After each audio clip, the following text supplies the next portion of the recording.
Sejumlah orang ya mengatasnamakan pakai kelompok ulama dan aktivis ya. Saya nggak mau menyebutkan organisasinya apa karena juga nggak jelas. Ya, hari ini Pak Jokowi di kediaman Solo itu menerima 3 orang pendemo, ya kan, 3 orang pendemo yang dari kemarin ya getol dan suka sekali mempersoalkan dan mempertanyakan ijazah Pak Jokowi. Ini benar-benar kewarasan sosial kita sebagai masyarakat sedang diuji, kalau tidak boleh disebut sebagai sedang dipermalukan. Nah, baik sahabat sekalian, selama ini Pak Joko Widodo sering dikait-kaitkan dengan isu ijazah palsu, dan bahkan kelompok dari TPUA mengklaim bahwa ijazah Jokowi tidak hanya ijazah sarjana di UGM yang palsu, tetapi bahkan dari SD, SMP, dan juga SMA. Hal ini tentu membuat publik geram, karena memang dirasa sangat termasuk akal karena Jokowi justru telah menjadi wali kota 2 periode, gubernur DKI Jakarta 1 periode, dan juga presiden 2 periode. Dan oleh karena itu, kelompok ini pun juga pada akhirnya mendatangi pihak UGM dan meminta klarifikasi. Dan ketika pihak UGM sudah memberikan klarifikasi dan menyatakan bahwa Jokowi pernah atau Jokowi memang benar-benar kuliah di Fakultas Kehutanan UGM dan benar-benar lulus dari sana, justru kelompok ini pun tidak menerima hal tersebut. Oleh karena itu, pihak dari UGM ya menyetujui atau sepakat dengan langkah yang telah diambil oleh Pak Jokowi, yaitu langkah hukum, dengan melaporkan pihak yang menuding dirinya telah memiliki ijazah palsu kepada pihak berwajib.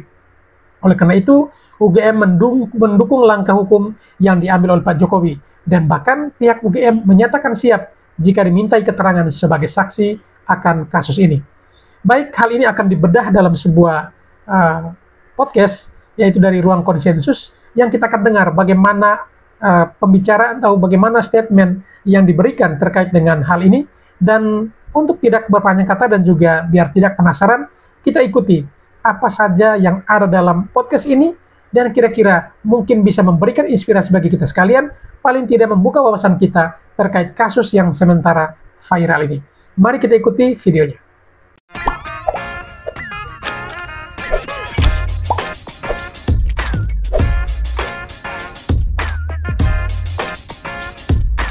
Bismillahirrahmanirrahim. Assalamualaikum warahmatullahi wabarakatuh. Penonton Ruang Konsensus Unpacking Indonesia, kembali saya Budius Ma'ruf Pilyang, kembali menghadirkan sebuah diskusi seru dan menarik. Dan hari ini kita masih mengulas tentang sejumlah orang ya mengatasnamakan pakai kelompok ulama dan aktivis ya. Saya nggak mau menyebutkan organisasinya apa karena juga nggak jelas. Ya, hari ini Pak Jokowi di kediaman Solo itu menerima 3 orang pendemo, ya kan, 3 orang pendemo yang dari kemarin ya getol dan suka sekali mempersoalkan dan mempertanyakan ijazah Pak Jokowi. Ini benar-benar kewarasan sosial kita sebagai masyarakat sedang diuji, kalau tidak boleh disebut sebagai sedang dipermalukan. Nah, kali ini saya akan berdiskusi dengan salah seorang dosen atau staf pengajar Universitas Gadjah Mada yang kebetulan sedang ada di Jakarta, dan ini adalah kerabat saya, teman lama saya. Ya, saya ingin tahu bagaimana komentar dan tanggapan staf pengajar alma mater di Gadjah Mada ketika kampus mereka, kampus kebanggaan mereka diobok-obok, dipermalukan oleh orang-orang yang mengatasnamakan ulama dan aktivis itu. Dan saya pikir siapapun yang menjadi alma mater Gadjah Mada ya pasti juga merasa terganggu, karena wilayah-wilayah private seseorang ya pasti tidak ada yang mau terusik. Nah, kali ini saya langsung berdiskusi dengan Profesor Dr. Ngarwi Ahmad. Selamat Mas Ngarwi. Ya, aduh, selamat Mas Ngarwi. Ya. Ini profesor baru yang saya pikir ini prestasi ya Mas Ngarwi ya, luar biasa. Nah, sebagai alma maternya Gadjah Mada kan sekarang lagi diobok-obok nih Mas Ngarwi. Sebelumnya kan sebenarnya udah lama ya isu ini. Cuman kali ini kok mereka seakan-akan mendapatkan angin lagi. Entah mereka sedang mencari panggung, entah memang sengaja ingin bising. Tapi saya melihat secara helikopter view ini sebenarnya masih residu pilpres.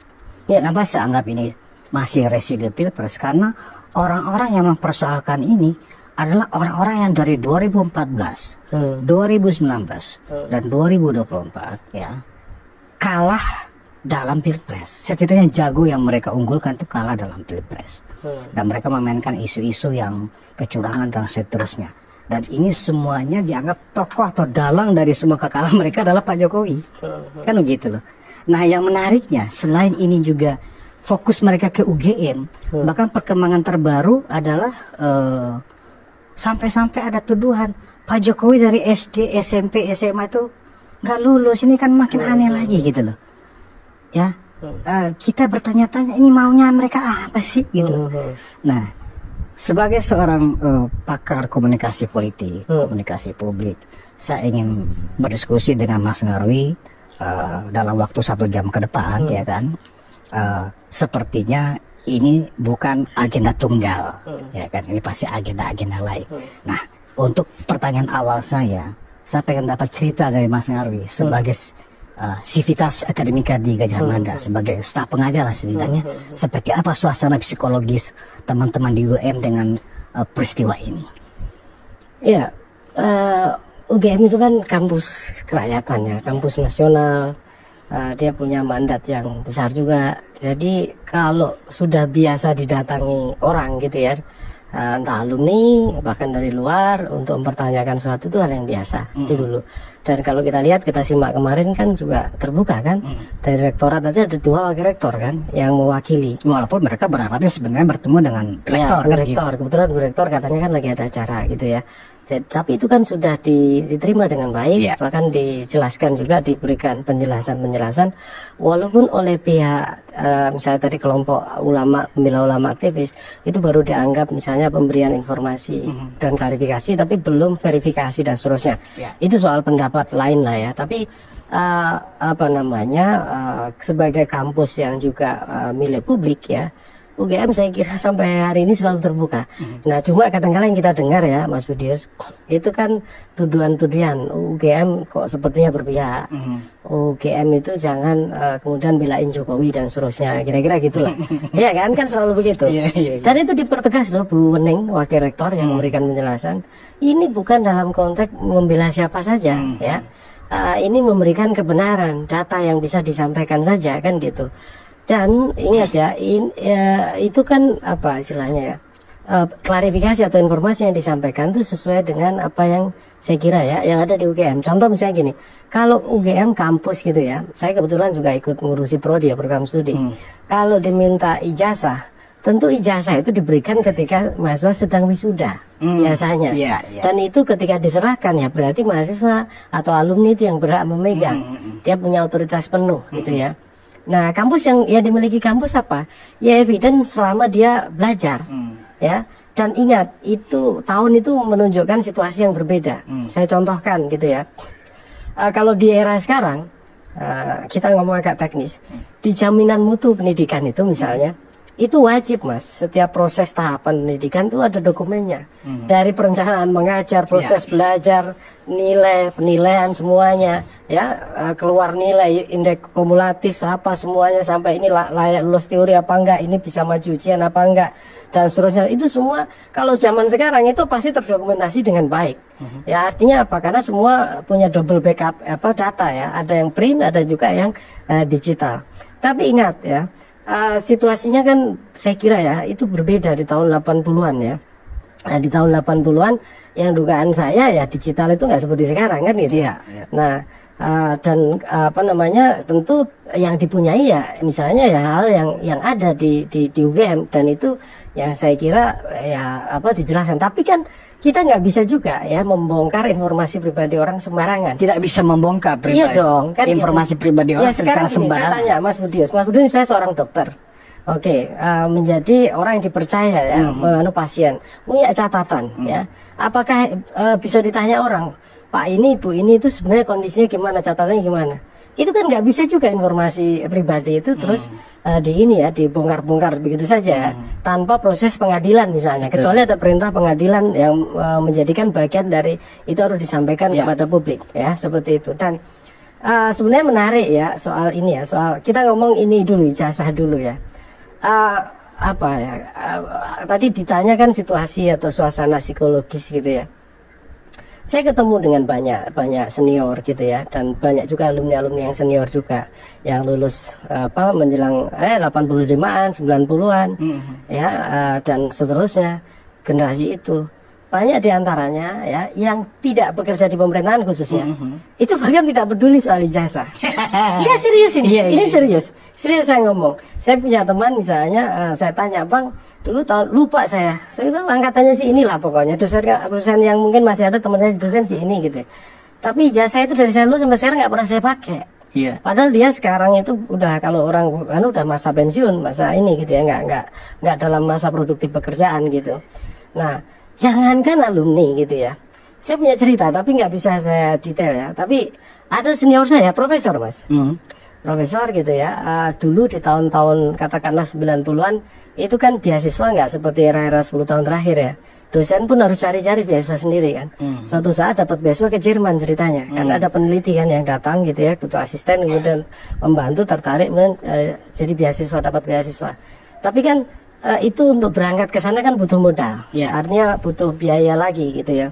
Nah, di masa itu ada salah satu bank BUMN ya, anggota Himbara gitu ya, itu memberikan fasilitas ya, dosen untuk kemudian punya pinjaman, nah kan gitu. Nah, syaratnya apa?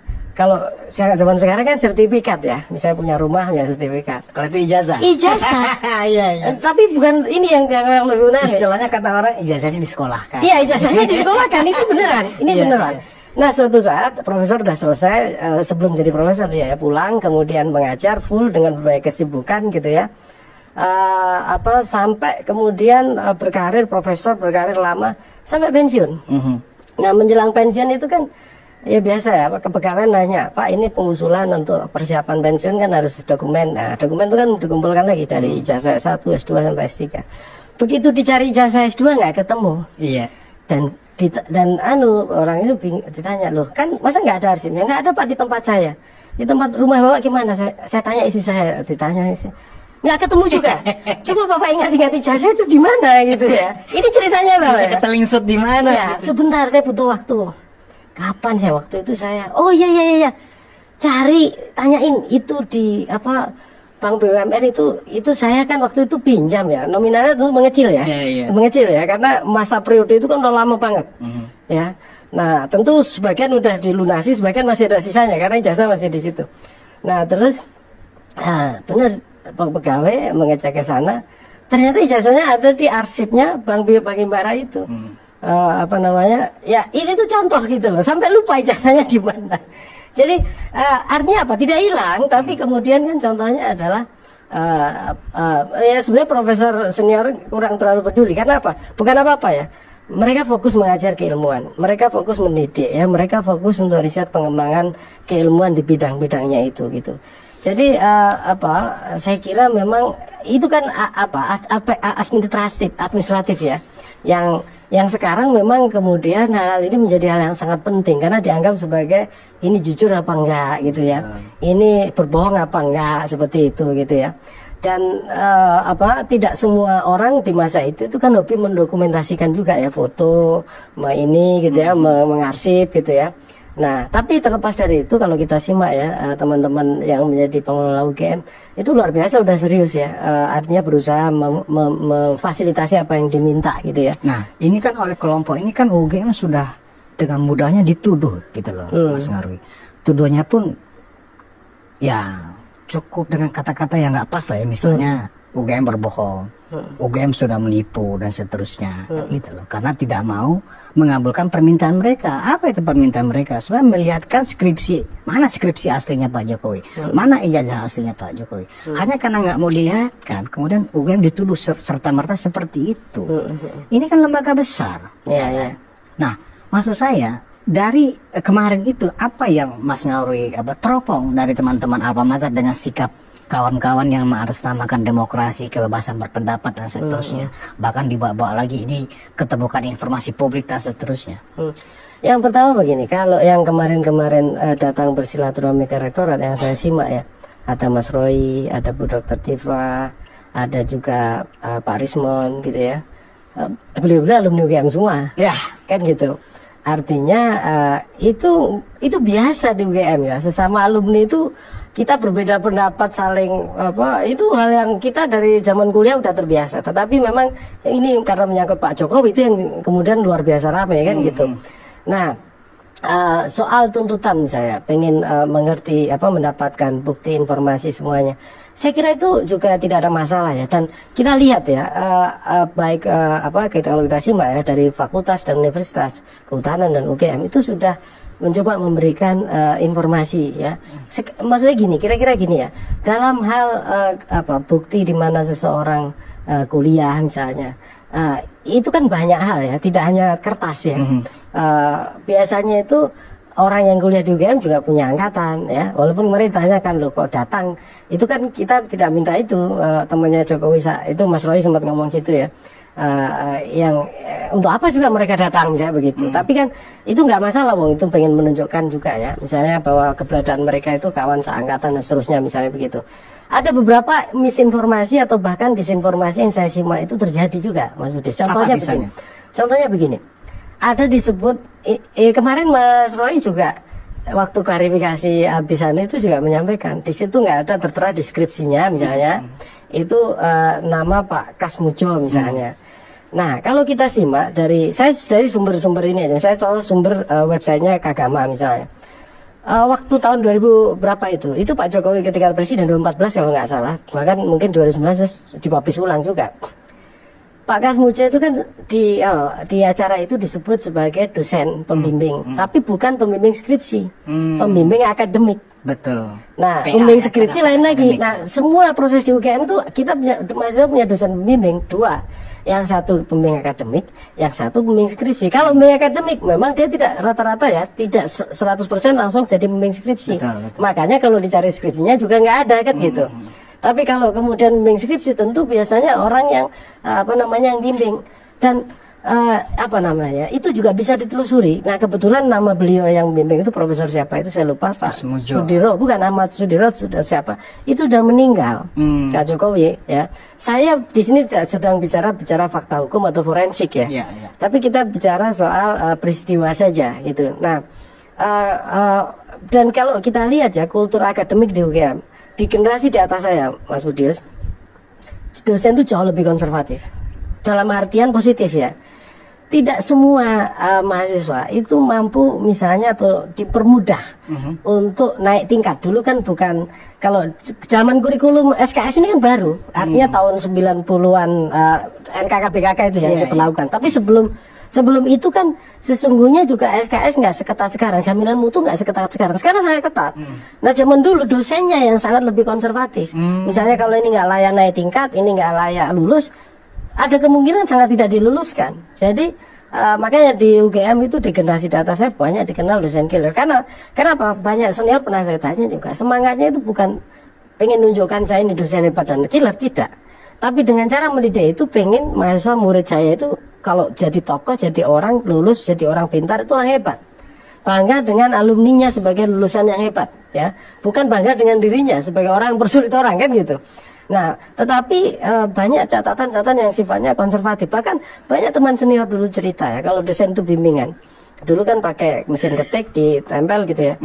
Catatan tempelan revisinya itu dilampirkan, Mas. Jadi halaman berapa ini ada catatannya semua. Jadi kalau di kertas itu tempelan manual ya. Manualnya itu panjang sekali dan itu harus dibawa ketika ujian. Seperti itu. Nah, bayangkan kalau dulu ada digitalisasi, orang aware dengan dokumentasi, wah itu luar biasa.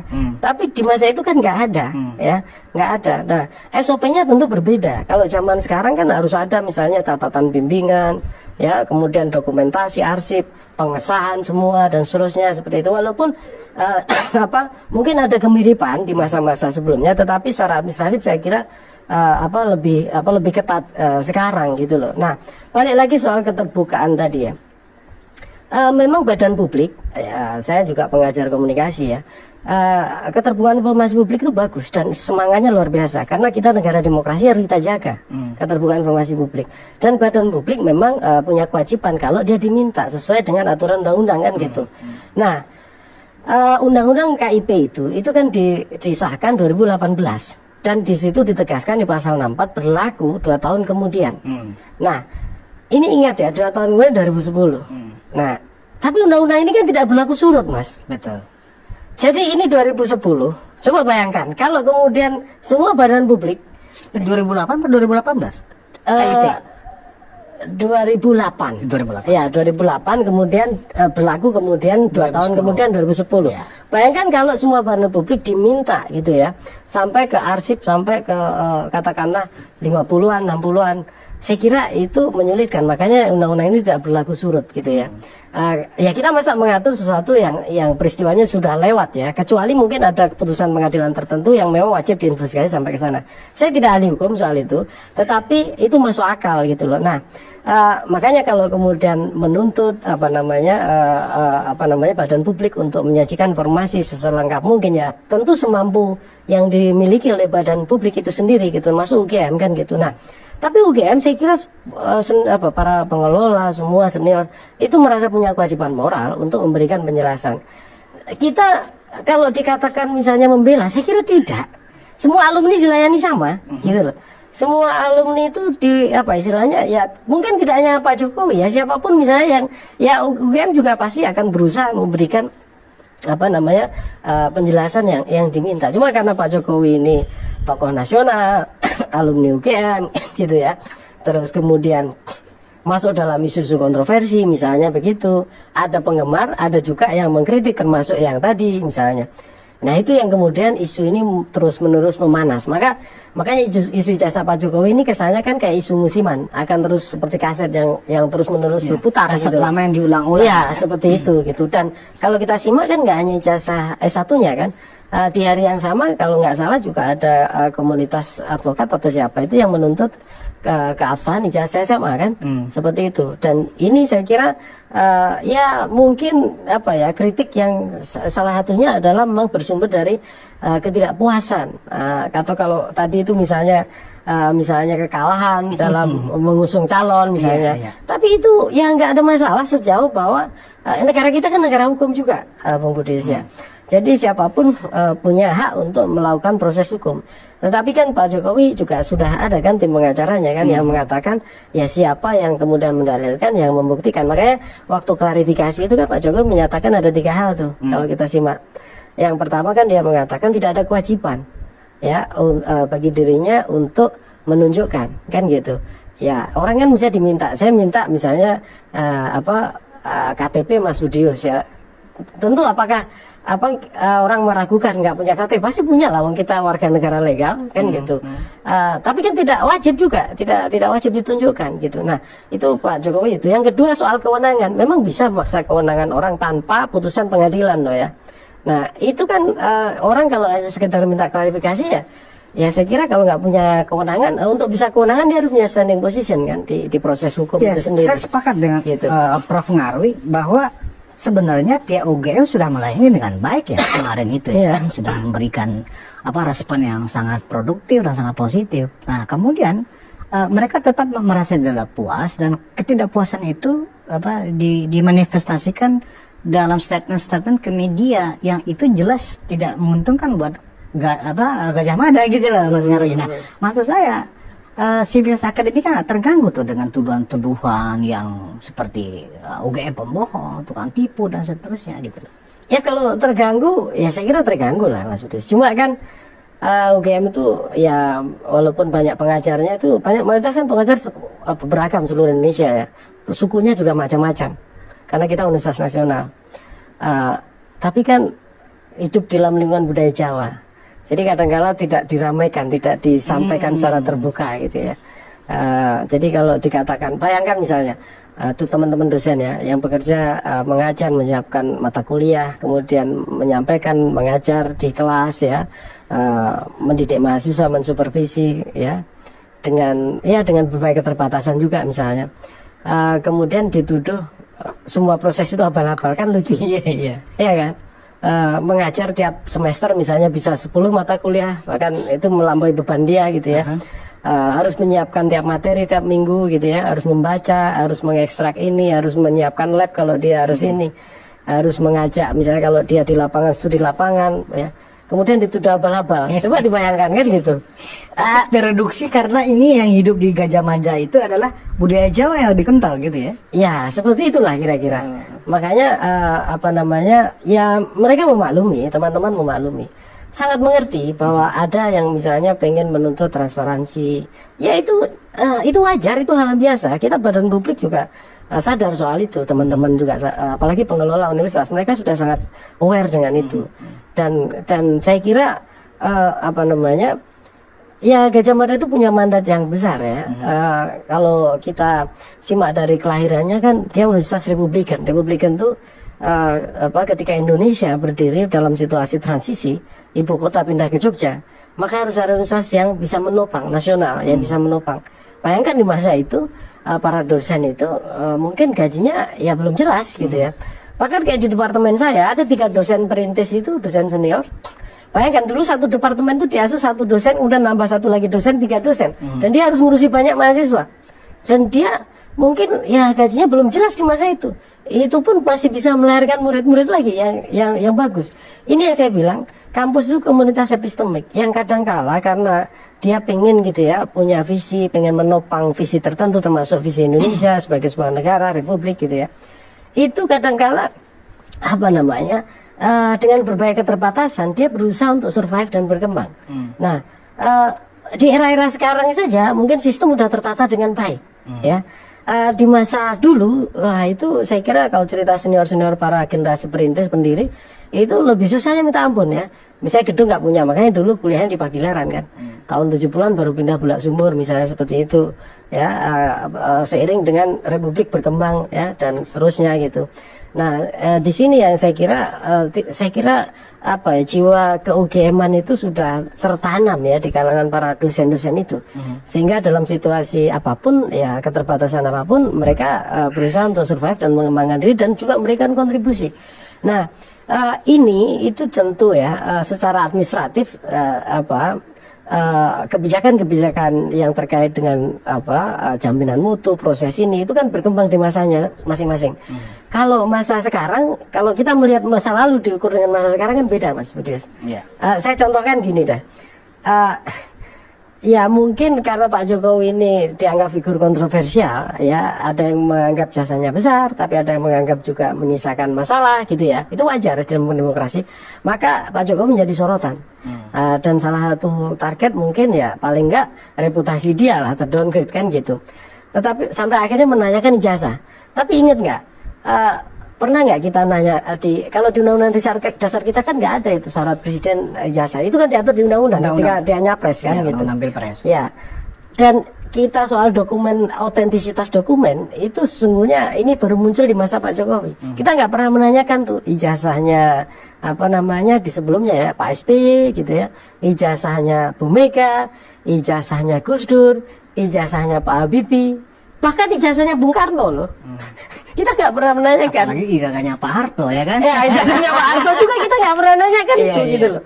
Ya, bayangkan kalau semua misalnya karena badan publik itu maka harus wajib memberikan.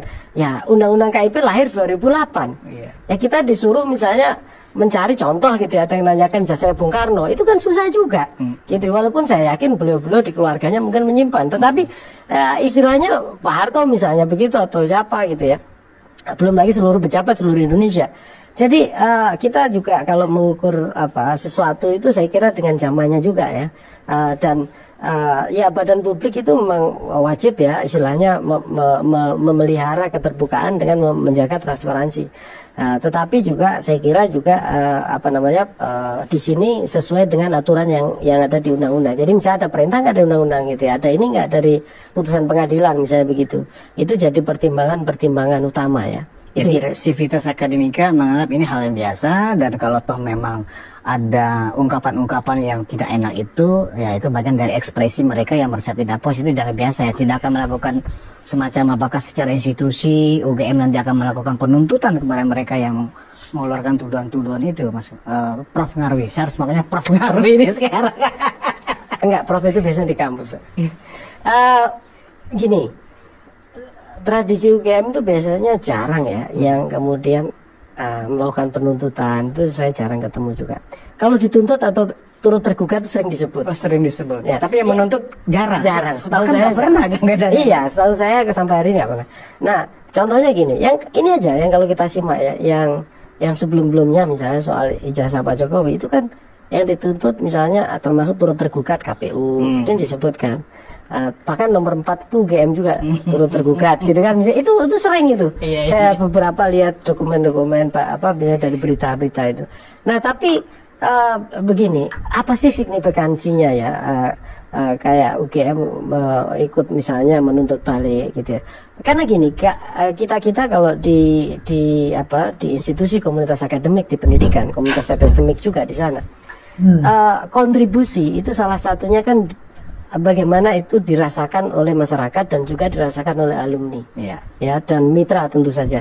Jadi kami itu juga tidak melihat misalnya secara kuantitatif gitu atau jangka pendek, tidak gitu ya. Karena UGM itu didirikan bukan untuk jangka pendek atau melayani hanya kepentingan politik, enggak, justru dipertegas ya. Kayak saya baca ya sekilas rencana Indo UGM misalnya sampai 2037 kalau nggak salah. Di situ disebutkan dengan jelas ya berkontribusi pada kehidupan bangsa melalui jalur pendidikan. Jadi tidak ada urusannya sama politik sesungguhnya, walaupun pendidikan juga nggak bisa dari bidang terlepas dari konteks politik. Walaupun banyak bidang keilmuan maupun pengajar yang juga harus melayani institusi politik, tetapi UGM itu sendiri bukan institusi politik. Dan saya kira tidak akan sangat dewasa ya dalam merespon dinamika dan perkembangan Jadi politik. kalau tuduhan UGM ikut melindungi Pak Jokowi itu nggak relevan ya? Ya buktinya juga apa juga kan gitu, nggak ada kan. Dalam artian diminta misalnya data-data, ada orang datang kemarin alumni juga Mas Roy, termasuk Bu Dr. Tifa, ya itu juga diterima, ditunjukkan gitu ya dokumen, walaupun kemudian tidak semua dokumen itu kemudian saya kira ya disampaikan, tapi kan di situ itu kan ada keterbukaan. Misalnya skripsi pengen tunjukkan, walaupun skripsinya dikritik, dipermasalahkan, kok nggak ada lembar pengesahan dan sudah. Nah itu faktor lain yang bisa diperdebatkan sebagai bukti ya. Tapi paling enggak ya UGM tidak melakukan menutup diri, tidak gitu ya. UGM selalu saya kira terbuka gitu ya. UGM juga memfasilitasi gitu ya. Tidak ada istilahnya anggap saja ya yang dianggap misalnya bahwa UGM ini katakanlah ya mohon maaf, ada yang di medsos kan kayak di bawah ketiak Pak Jokowi. Dari mana ceritanya kan gitu. Oh kita kampus independen, umur kita lebih tua dari umurnya Pak Jokowi, kira-kira kan gitu. Ya kan banyak dosen senior, para perintis, pendiri yang itu luar biasa semangatnya sampai sekarang diwariskan ke semua generasi yang mengajar di sana. Baik sahabat sekalian, demikianlah beberapa buah video yang coba saya reaksi pada kesempatan kali ini, dan kepada para sahabat sekalian yang setelah menyaksikan dan ingin berkomentar, silakan tulis di kolom komentar. Sekian dan terima kasih dan sampai berjumpa kembali di video selanjutnya.